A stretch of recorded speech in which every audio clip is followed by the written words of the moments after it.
pensamentos ou emoções? De Nietzsche à psicanálise. Outubro 28, 2024. A pergunta central é: quem vem primeiro, pensamento ou emoções? A relação entre pensamento e emoção é um tema que tem sido explorado intensamente por filósofos e psicanalistas ao longo da história.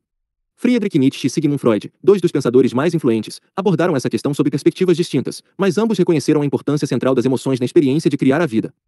Nietzsche, em sua obra Além do Bem e do Mal, afirma que nossos pensamentos são as sombras de nossos sentimentos, sempre mais obscuros, mais vazios, mais simples que estes. Essa citação sugere que os pensamentos são meras representações pálidas das emoções, que são intrinsecamente mais profundas e complexas. Para Nietzsche, as emoções são a fonte da criatividade da vida, enquanto os pensamentos são tentativas de capturar e controlar essas emoções. Ele vê os pensamentos como rastros pálidos que giram em torno do fogo dos sentimentos, uma metáfora poderosa que ilustra como os pensamentos se estendem e distorcem à medida que a chama interior das emoções se intensifica. Em essência, os pensamentos são reflexos da energia emocional que nos impulsiona. Nietzsche propõe que a vida não é para ser entendida, mas experimentada. A experiência emocional é a forma mais autêntica de vivenciar a existência, enquanto os pensamentos são esforços para racionalizar e domesticar essas emoções. O sábio Nietzscheano não se deixa enganar pelo brilho efêmero da razão, ele dança com suas sombras, reconhecendo que o verdadeiro significado reside no fogo emocional que a gera. Na psicanálise, Freud também explora a relação entre pensamento e emoção.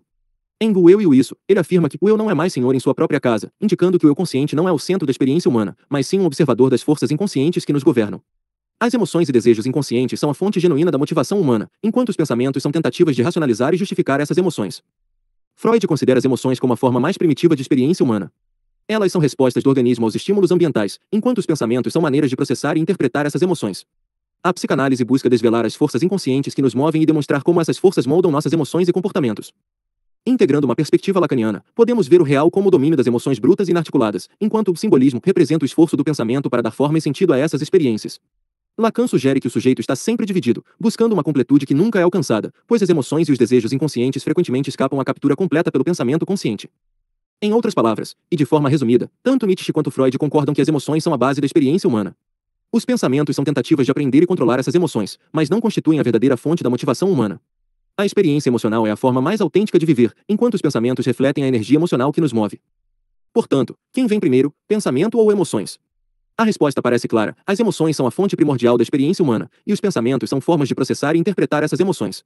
A psicanálise e a filosofia de Nietzsche nos mostram que as emoções são a verdadeira fonte da motivação humana, e que os pensamentos são apenas uma das diversas maneiras de racionalizar e controlar essas emoções. O que isso significa para nós? Devemos aprender a ouvir nossas emoções com sensibilidade e não apenas nossos pensamentos. Devemos, de alguma forma, confiar e validar nossos instintos e intuições, além da razão em si, como ensinou a tradição filosófica e supõe algumas psicologias modernas. Devemos dançar com nossas sombras, em vez de apenas tentar controlar nossas emoções. Devemos buscar viver de maneira mais autêntica, abraçando a complexidade emocional da vida, em vez de nos limitarmos a uma racionalidade simplificadora. Referências: Nietzsche, F. 1886. Além do Bem e do Mal, tradução de Paulo César de Souza. São Paulo, Editora 34. Freud, S. 1923. O Eu e o Isso. Tradução de José Otávio de Aguiar Abreu. Rio de Janeiro, Imago Editora. Lacan, J. 1966. Os Escritos. Tradução de Vera Ribeiro. Rio de Janeiro, Jorge Zahar Editor.